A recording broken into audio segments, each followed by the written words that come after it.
नमस्कार, बहुत स्वागत है आपका क्रिकेट धमाका में। आपके साथ मैं हूं ज्योत्सना पाटनी और बात कर लेते हैं इस वक्त की बड़ी खबर की जो सीधे आ रही है दुबई के मैदान से। चेन्नई सुपर किंग्स ने रोमांचक मुकाबले में किंग्स 11 पंजाब को 10 विकेट से हरा दिया है। किंग्स 11 पंजाब ने पहले बल्लेबाजी करते हुए चेन्नई के सामने जीत के लिए 169 रनों का लक्ष्य रखा था, जिसे चेन्नई सुपर किंग्स ने अपने सलामी बल्लेबाजों के दमदार प्रदर्शन के दम पर आसानी से हासिल कर लिया। चेन्नई की ओर से शेन वॉटसन और फाफ डु प्लेसिस ने शानदार अर्धशतक जड़े और ये शानदार पारी खेली। यशपाल जी, चेन्नई ने किंग्स 11 पंजाब को 10 विकेट से हराया है और मैच शुरू होने से पहले कप्तान धोनी ने जो बात कही थी वही बात सच साबित हुई। इसका मतलब कप्तान धोनी जो कहते हैं वो सच होता है। देखिए, एक तो संकट मोचन ने बचाया है और ये पहली बार हुआ होगा इस 2020 में कि कोई विकेट गिरे लक्ष्य का पीछा हुआ। और वो भरोसा जो शेन वॉटसन पर था कि वो अभी तक बिल्कुल नहीं चले थे, तो वो भरोसा दिखाया। और दबाव मैंने पहले ही कह दिया था कि ये दबाव सीएसके के ऊपर है, लेकिन दबाव में ऐसे निखर कर आएंगे तो शायद धोनी ने भी उम्मीद नहीं की होगी। उनको लगा होगा कि लक्ष्य का पीछा करेंगे, 2-3 विकेट गिरेंगी, शायद उनकी बारी आ जाए, लेकिन वो मौका ही नहीं मिला। दोनों का अनुभव काम आया और जिसको मैं संकट मोचन मानता हूँ, पहले मैच से देखें डुप्लेसी ने क्या क्या किया है, भले जीते या हारे लेकिन वो अपने रन बनाते आ रहे हैं और आज फिर एक बार भरोसा जीता है कप्तान धोनी का।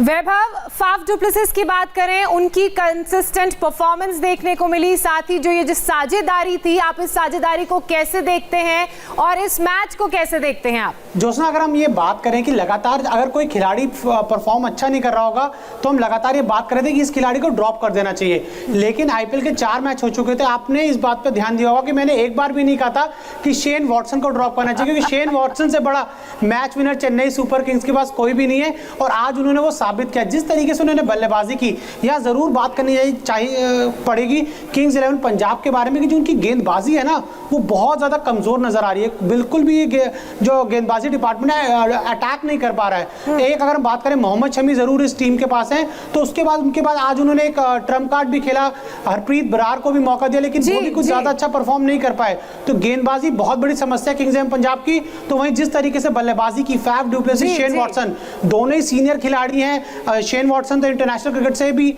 हम कहीं 3-4 साल पहले रिटायर हो चुके हैं। फाफ डु प्लेसिस 34 साल के हैं, लेकिन क्या कमाल की उन्होंने आज बल्लेबाजी की और युवा गेंदबाजों की हम कह सकते हैं लाइन और लेंथ बिगाड़ दी। आज लाइन और लेंथ बिगाड़ दी। साथ ही किंग्स 11 पंजाब में जो आज एक बदलाव मैदान में देखने को मिला उसकी भी बात करेंगे, लेकिन फिलहाल एक छोटे से ब्रेक के लिए हम रुक रहे हैं। तो सुपर संडे का दूसरा मुकाबला चेन्नई सुपर किंग्स ने जीत लिया है किंग्स 11 पंजाब को हराकर। और ब्रेक पर जाने से पहले मैं एक बदलाव की बात कर रही थी जो किंग्स 11 पंजाब में देखने को मिला।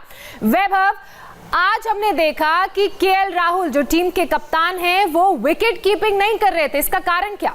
ज्योत्सना, इसका कारण था कि बहुत ज्यादा प्रेशर में थे कि अगर आप 4 में से 3 मैच हार जाएंगे ना तो आपके ऊपर बहुत ज्यादा दबाव आ जाता है। तो आप सोचने लगते हैं कि शायद मुझे विकेट कीपिंग के जो ग्लव्स है ना वो उतार कर विकेट के पीछे से विकेट के आगे आ जाना चाहिए, जिससे कि बार बार वो गेंदबाज के पास जा सके, थोड़ा फील्ड सेट को भी ज्यादा अच्छे से देख सके। लेकिन हमने बहुत साल ये भी देखा महेंद्र सिंह धोनी को कि किस तरीके से उन्होंने विकेट के पीछे से शानदार कप्तानी की। और विकेट के पीछे से कई बार कप्तानी करना बहुत आसान भी होता है कि आप विकेट को अच्छे से देखते हैं, आप अच्छे से फील्ड भी लगा सकते हैं, आप गेंदबाज को कई बार पीछे से इशारा भी कर सकते हैं। तो शायद ये भी हो सकता है कि लगातार बल्लेबाजी कर रहे हैं, शायद कोई पीठ में निगल हो सकता है या चाह रहे होंगे कि ज्यादा गेंदबाज के पास ज्यादा क्लोज रहे। लेकिन आज उनकी जो कप्तानी थी बिल्कुल हम कह सकते हैं ऑफ नजर आई। और अगर आप 10 विकेट से मैच हार रहे हैं ना तो T20 में एक क्राइम कहा जाता है, क्योंकि इससे जो आपकी नेट रन रेट है वो और ज्यादा नीचे हो जाएगी और जो चेन्नई सुपर किंग्स की रन रेट है ना वो बहुत ज्यादा अप हो जाएगी। तो 5 में से आप 4 मैच हार चुके हैं और आज का मैच हारने के बाद तो आप कह सकते हैं नेट रन रेट में बहुत नीचे आ जाएंगे और पॉइंट टेबल में तो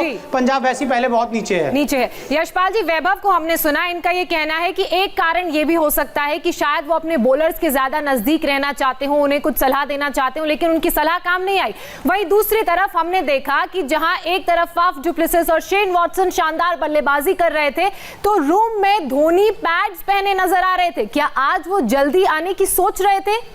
हो सकता है। देखिए 2 या 3 खिलाड़ी तैयार रहते हैं, कभी कभी जल्दी से विकेट्स भी गिर जाते हैं, तो वो हो सकता है पहले भी, लेकिन मौका ही नहीं दिया। मैंने कहा ना, वो मौका ही नहीं दिया।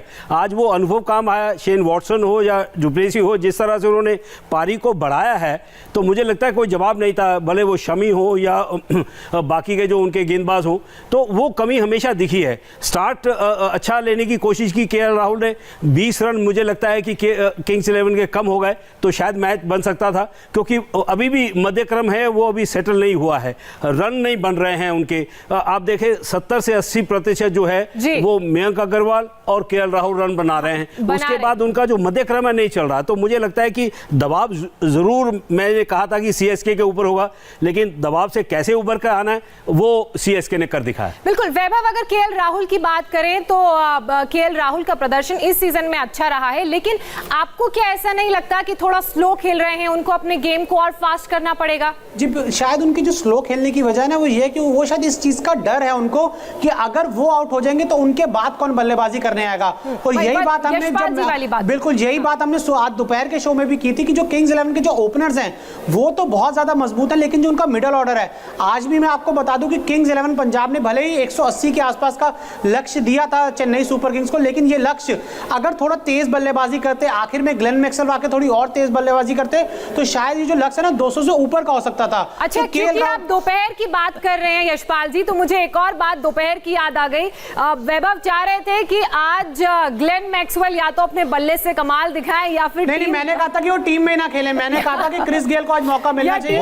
कि जिस तरीके से ग्लेन मैक्सवेल का परफॉर्मेंस चल रहा है ना, मैं देखता आ रहा हूं उनको, पिछला साल वो आईपीएल खेले नहीं और उससे 2 साल पहले तब उन्होंने तब भी आईपीएल में कुछ नहीं किया था, तो आज परफॉर्मेंस यशपाल जी वैभव को बिल्कुल पसंद नहीं आती, आप क्या बोलेंगे? छोटा सा कमेंट। वैभव, एक आवाज आपकी पहुंच गई है, करुण नायर को आप चाहते थे ड्रॉप हो जाए, मनदीप सिंह को खिलाया है, वो आवाज वहां पहुंच गई दुबई में।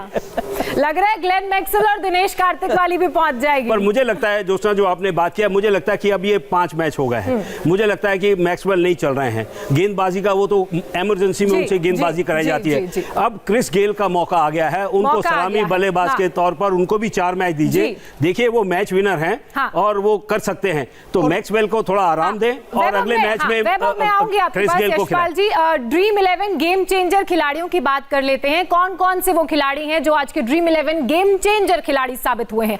तो आज के दूसरे मैच की बात करते हैं, तो सबसे बड़े गेम चेंजर खिलाड़ी साबित हुए हैं फाफ डु प्लेसिस, जिनका आज के मैच में 112 का फैंटेसी पॉइंट का स्कोर है। इसके साथ ही उनके टूर्नामेंट में फैंटेसी पॉइंट्स हो गए हैं 408। फाफ ने 53 गेंदों पर 87 रन की नाबाद पारी खेली।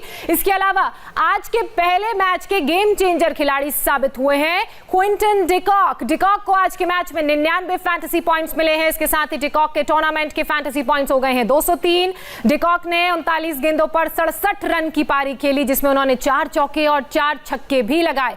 डिकॉक के अलावा एक और खिलाड़ी हैं डेविड वार्नर, आज के पहले मैच के गेम चेंजर प्लेयर साबित हुए हैं। वार्नर, सनराइजर्स के कप्तान डेविड वार्नर को आज के मैच में मिले हैं 81 फैंटेसी पॉइंट्स। इसके साथ ही वार्नर के टूर्नामेंट फैंटेसी पॉइंट्स हो गए हैं 243। वार्नर ने आज 44 गेंदों पर 60 रन की पारी खेली। यशपाल जी, वही दोपहर वाली बात, लगता है हमारा क्रिटिसिज्म खिलाड़ियों तक बराबर पहुंच रहा है। वार्नर की बात करें तो देखिए, वार्नर ने तो कमाल किया है, लेकिन उनका साथ किसी ने नहीं दिया। जहां उनको एक साझेदारी चाहिए थी, वहां उनके जो मेन प्लेयर हैं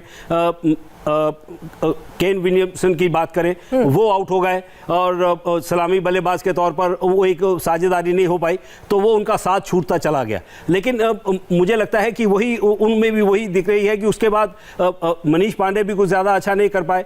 मुझे जो अंतर लगा है उस मैच में, अगर आप देखेंगे, मनीष पांडे जैसा खिलाड़ी छक्के में कैच को तब्दील कर देता है और जो बॉलें रोकनी चाहिए उसमें 2 चौके वो छोड़ देता है। देखिए, वही अंतर बाद में देखने को मिला। तो मुझे लगता है कि और उसके अलावा दूसरी टीम की अगर आप फील्डिंग देखें ना, उन्होंने को कैच छोड़ा, फील्डिंग बहुत कमाल की और वो डिफेंड किया। और मुझे लगता है कि जो हाई क्लास बॉलिंग थी उसकी वजह से मुंबई इंडियंस ने ये मैच बचाया। वहीं क्विंटन डिकॉक की बात करें तो जिनका काफी टाइम से प्रदर्शन अच्छा नहीं चल रहा था, बहरहाल आज के मैच में अच्छा प्रदर्शन देखने को मिला और dream 11 game changer player Quinton de Kock भी साबित हुए। अब बात कर लेते हैं आज के सुपर संडे के पहले मुकाबले की। आज के मुकाबले में मुंबई इंडियंस ने सनराइजर्स हैदराबाद को 34 रन से हरा दिया। जीत के लिए मिले 209 रन का जो टारगेट था वो सनराइजर्स हैदराबाद के बल्लेबाजों ने हासिल किया। और अगर कप्तान डेविड वार्नर की बात करें तो कप्तान को छोड़ हैदराबाद का कोई भी बल्लेबाज चला नहीं। जैसा कि यशपाल जी आप कह भी रहे थे, मुंबई इंडियंस की तरफ से जसप्रीत बुमराह, बोल्ट और पैटिंसन ने 2-2 विकेट लिए। बोल्ट को मैन ऑफ द मैच का खिताब भी मिला। इससे पहले मुंबई इंडियंस के बल्लेबाजों ने शारजाह के छोटे मैदान पर जमकर उस मैदान का फायदा उठाया। 20 ओवर में 5 विकेट के नुकसान पर 208 रन बनाए। क्विंटन डिकॉक की बात करें तो सबसे ज्यादा 67 रन क्विंटन डिकॉक ने बनाए। तो क्विंटन डिकॉक से ही मैं शुरू करती हूं। आप बहुत अच्छी परफॉर्मेंस चल नहीं रही थी, लेकिन अचानक से उनकी परफॉर्मेंस में इंप्रूवमेंट देखने को मिला है। उसका सबसे बड़ा कारण है, मैंने पहले ही कह दिया था कि ये छोटी ग्राउंड है, एक अच्छा विकेट है और एक ऐसा इंटरनेशनल प्लेयर जो बहुत ख्याति प्राप्त है और उसके लिए एक विश्वास आना बहुत ज़रूरी है। पिछले साल उन्होंने 500 से ज़्यादा रन बनाए थे, शायद उसका फ़ायदा वो भरोसा जो रोहित ने दिखाया कि आप वहीं रहेंगे और उन्होंने वो उसका भरोसा भी जीता है। जिस तरह से उन्होंने बल्लेबाजी की है, अब देखिए ये अलग तरह का क्रिकेटर होगा जब आने वाले मैचेस में वो बल्लेबाजी करेगा। क्विंटन डिकॉक ने बहुत समझदारी के साथ बल्लेबाजी की है और उसी का कारण है कि शुरुआत भी अच्छी हुई है मुंबई इंडियंस की, जिस तरह से वो 200 का लक्ष्य पार किया। और बहुत छक्के भी इस मैदान में देखने को मिले हैं।